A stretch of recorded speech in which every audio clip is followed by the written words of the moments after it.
Rachel Brosnahan, what brought you to Manhattan? Well, I think the same reason as we all came to Manhattan, but this incredible script came across our desks in the midst. Oh, I guess we weren't in pilot season, but we all read a lot of really terrible scripts, and not only was this one not terrible, it was certainly one of the best pilot scripts I've ever read. I was immediately drawn to it. I couldn't put it down, and now here we are. What was the least terrible thing about the script? I love that, although I've been asked this a lot, but I didn't learn very much about the Manhattan Project in school. But I think what I did know was a very loose science-based idea of what the Manhattan Project was. And one of the things that drew me to the script was that it touches on the science, of course, but that it's really at its core about the people there, and about how all these different people from all different walks of life came together at one of arguably the most important times in our history, and lived in this strange community, and kept these great secrets from each other and from the world, and that's definitely what drew me in. Now, it's set in Los Alamos, with this community that's so sort of such a departure for all your characters' lives before you joined. What does it mean for your character, Abby Isaacs, to be in Los Alamos? For Abby, it's a complete punch to the stomach. They had no idea what they were signing up for before they arrived. And even as they arrived, they're still learning what it is that they signed up for as we enter season 2. For Abby, prior to Los Alamos, her worldview had gone as far as her backyard. And every single day that she spends there, she's having to ask questions about the world and her relationship to her husband, to herself, to her parents, to her friends. She's being asked to look inward and further outward at the same time. It's challenging for her in very significant and also very superficial ways. She comes from a very well-to-do family, and she suddenly learns that she's arrived in the middle of the desert where there's a shortage of pantyhose, and it's just a nightmare. It starts there, and it builds into something deeper and greater. Obviously, a pretty interesting thing for your character, for Abby, this season was her relationship with Elodie. What can you explain, I guess, what that relationship meant for you in terms of your character? Sure. Well, I think, it's alluded to with Abby in an interrogation a couple episodes, or maybe right after that relationship the seeds of that relationship have been planted. But, it's not as though Abby arrives in Los Alamos and suddenly starts to ask questions about her sexuality.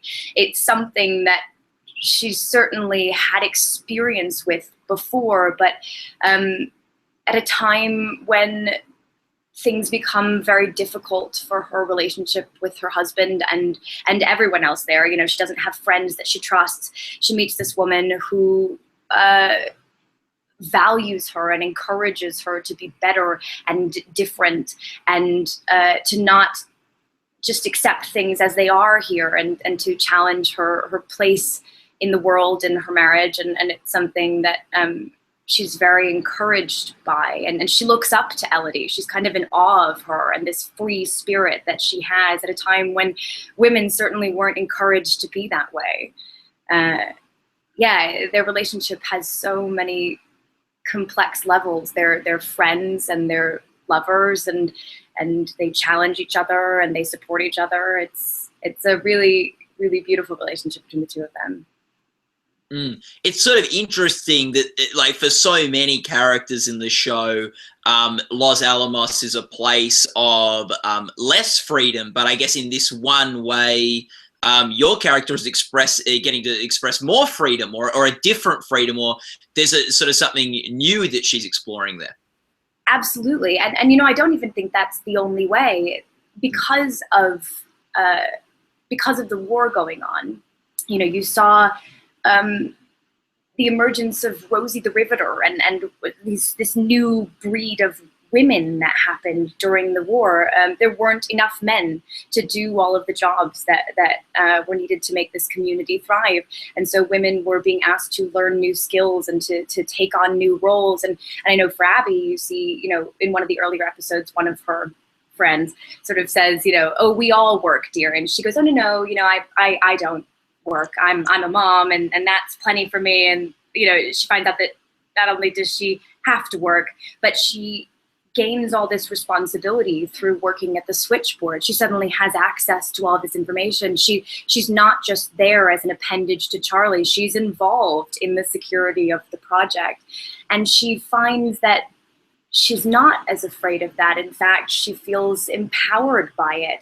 She likes the responsibility. She likes having this job. She likes being involved. And I think you see that a lot in the stories of women from Los Alamos. Some of them came, like Liza, as scientists themselves, and some came having absolutely no idea what was in store for them, and emerged completely different women on the other side. Although I think everybody can say that for everyone, you know. You mentioned Charlie. How do you feel about, you know, sort of Abby's relationship with Charlie throughout the course of season 1 of Manhattan? Well, you know, they come in sort of blissfully naive. You know, she's a young mom and a housewife, and she loves it, and she loves her child and her husband, and they have this sort of perfect family, relatively so. And I think Ash and I discussed when we started the season last year that something that was perhaps unfortunately unusual about their relationship is this extraordinary amount of mutual respect that they have for one another going into this. And then, you know, secrets drive a wedge between you. Suddenly this couple who shared everything and who's bounced ideas off of each other can't anymore, and that's difficult for both of them. Their relationship becomes extraordinarily strained in a way that neither one of them are prepared for. And although I think they both start to drift apart, as is in most relationships, that's the hardest thing, is that they wish that they could lean on each other in this difficult time, and they just can't. And I think you'll see a lot more of that explored in season 2, how they begin to use each other in more productive ways, and also how they begin to push each other further away. Do you have a favorite moment for your character in season 1 of the show? Oh gosh, that's such a good question. In season 1,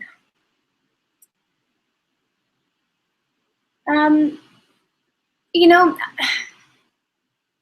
oh God, it's so hard to choose. There are so many good ones. One of my favorite moments in season 1 for Abby is the scene in the finale when she tells Charlie that she wants a divorce.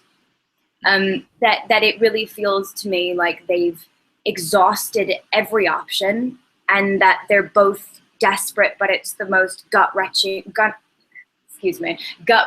thing for both of them to ever decide, and comes as a shock to both of them. It was one of the most fun scenes to act, and it felt like we'd spent all season building up to that moment. And obviously we had no idea what was happening for season 2. I was like, am I getting written off the show? You know?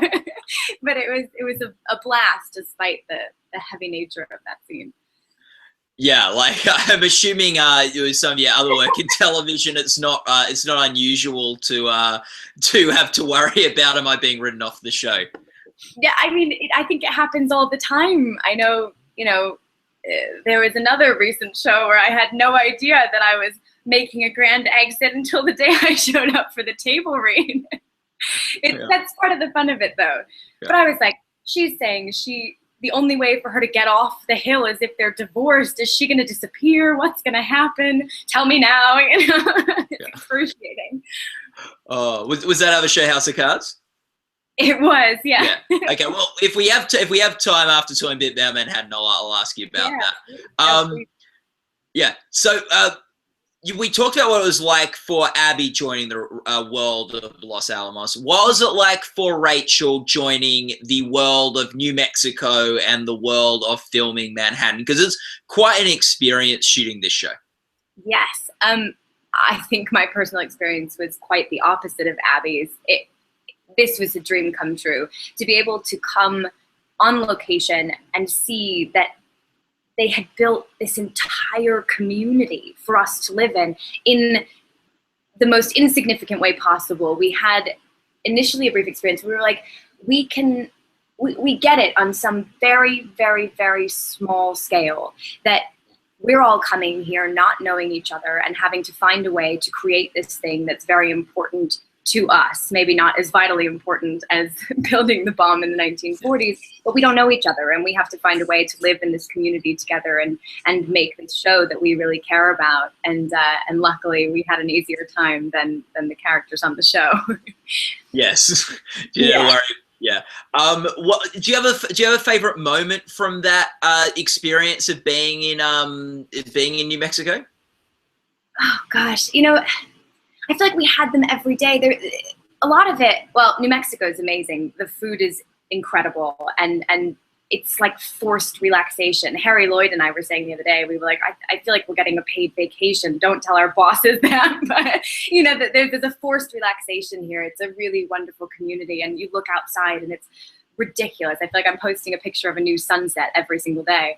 But also to be able to work in this way, I know Tommy and Sam have talked a lot about the fact that we are here in New Mexico shooting in this town that we've built, dealing with the elements as they come. If it's hailing, we're shooting in the hail. When it's windy, we have dust up our nose and in our ears and in all sorts of unladylike places. And it makes us have to pretend less. And it's been the experience of a lifetime. When we're talking about, you know, Elodie's house over there, we're actually looking out the window at Elodie's house, and it's simple pleasures, but we don't get to do that very often as actors. We're shooting in a stage, or you know, you're shooting in Vancouver for Chicago, you know, but we're actually here, and we're about an hour and a half away from Los Alamos. It's been the greatest gift. And between Alonzo, our costume designer, and Ruth, our production designer, it's been completely mind-blowing. The costumes tell a story. Every drawer you open has a period lighter and cigarettes and old papers in it. It's been amazing. Yeah, it's so amazing being so close to where it actually sort of all took place that time ago. And I remember when we were speaking of Richard Schiff, he like said, you know, even the characters you meet, he said, like, you know, there's this guy Glenn that he's encountered that is a former bomb maker and stuff like that. Yeah. So well, everybody here seems to have a connection to Los Alamos, which has been the most fascinating thing, to be able to glean information from all these people here who either know somebody who's still living on Los Alamos, or know somebody who grew up in Los Alamos, or, you know, we had the greatest gift of these 3 women coming to visit our set last year who grew up in Los Alamos, and they walked into the Isaacs house, and one of them just, you know, covered her mouth and started tearing up, and she was telling us that she remembers so distinctly, like, looking at the cabinets in their house as her mother found out what they had been doing there for all this time, what Los Alamos was created for. You know, it went from being America's best kept secret to front page news, and it was just shocking. It's something like 70% of the people living there had no idea what they were doing there. Can you even imagine? I'm not even sure if that could happen today, or maybe it can, and that's the scariest part. yeah. Oh, like, yeah, it's incredible. With Manhattan, like, well, I guess you were on House of Cards, which was a show that really broke through for Netflix in season 1, and was a real trailblazer for them at the Emmy Awards, like their first show to get major Emmy nominations, and one of their first original series that they made as well.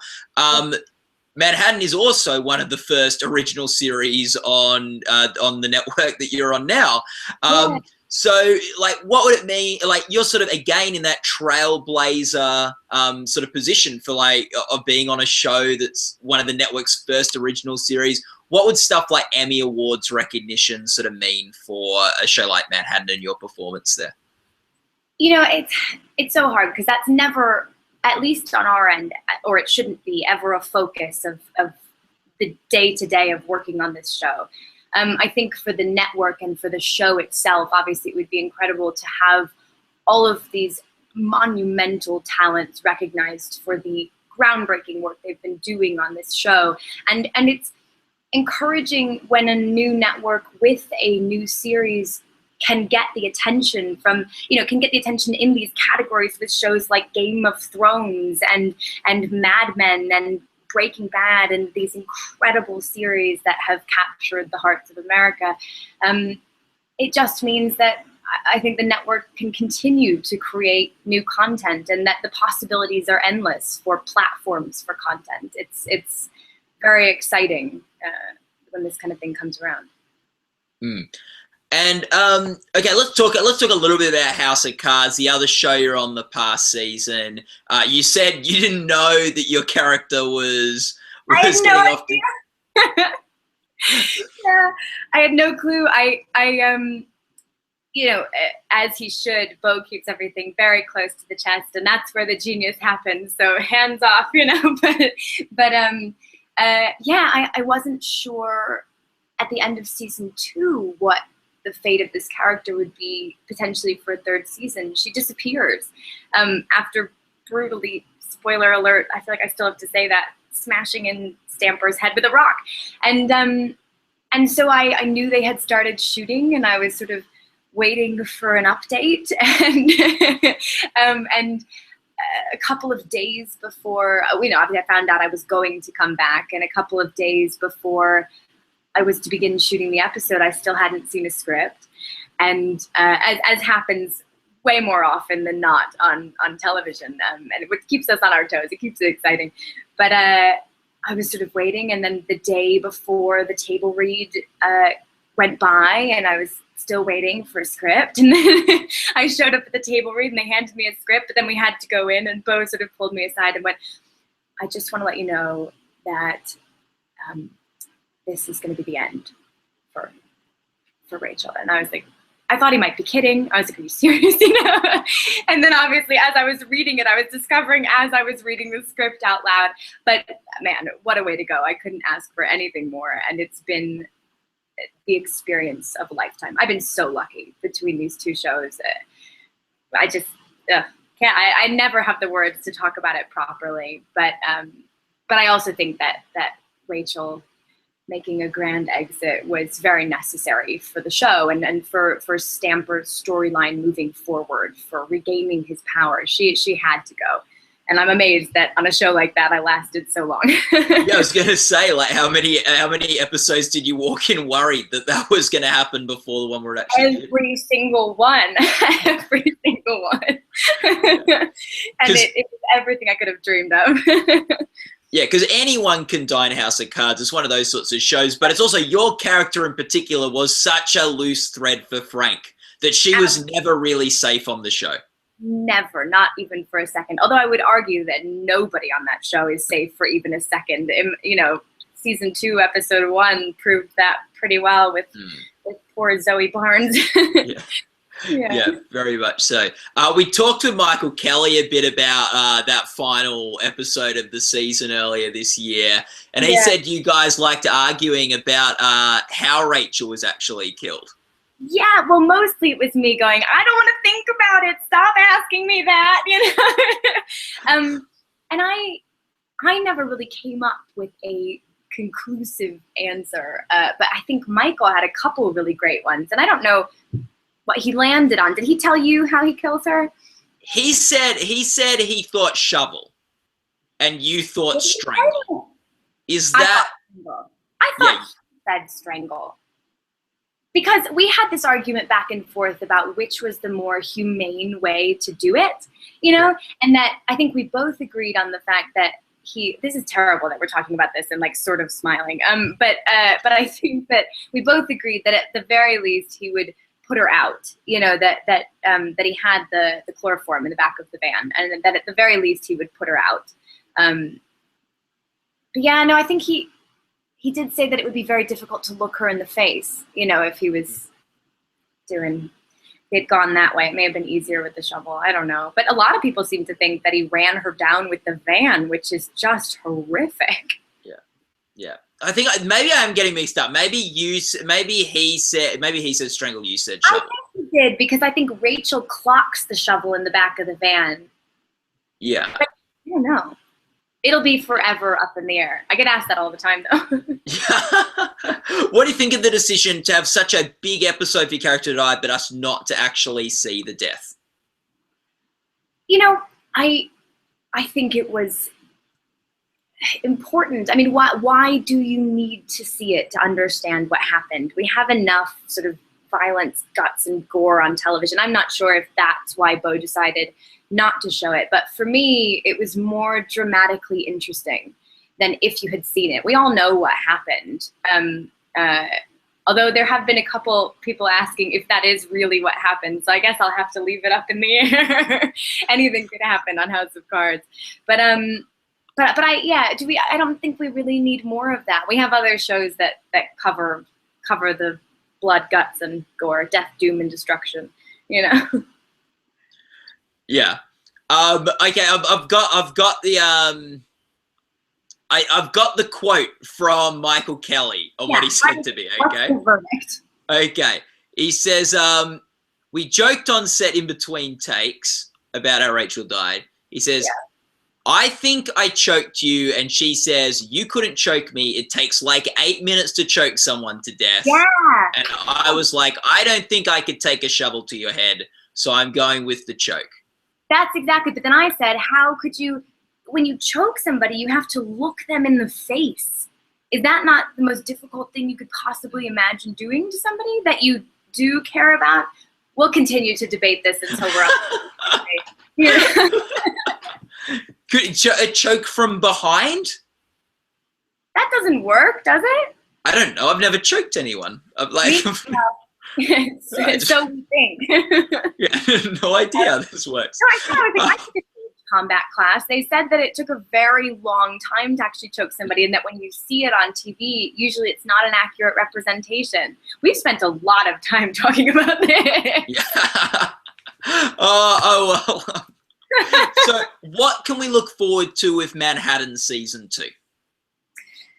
So I'm always so hesitant to say anything because I feel like everything now is a giant spoiler alert. But I do think we can say that you'll see a lot more fallout from all of the stuff that was dredged up during season 1.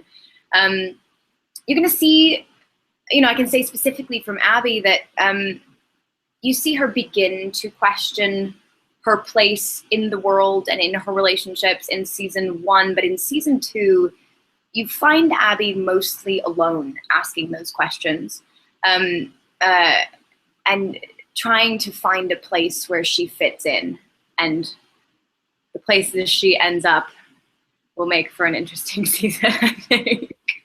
But yeah, we get closer certainly to the big bomb drop in season 2. We're working our way there. Oh, that's good. Well, thank you so much for spending time with us, Rachel. All the best. It's like this. It's like having to talk about season 2. It's like you're got the secrecy of the Los Alamos Manhattan Project. Yeah. What am I supposed to say? I feel like I'm gonna say one thing, and then my phone will ring the second I hang up with you. Yeah. Go. Yeah. Richard's gonna need to have a word with you. Yeah. Right, exactly, and those never end well. Yeah. Anyway, thank you so much for giving up your time today, Rachel. All the best with the Emmys, all the best with Manhattan, and whatever else you got going on. Is there anything else you need to talk about? Let me think. I've got a supporting role in a movie called The Finest Hours coming out in the fall. Was just lucky enough to go to Cannes with this wonderful, wonderful movie called Louder Than Bombs. And hoping to get some theater in there somewhere. Yeah. Oh, that'd be good. Yeah. Oh, well, thanks so much, Rachel, and all the best with everything. Thank you so much. Bye. Bye.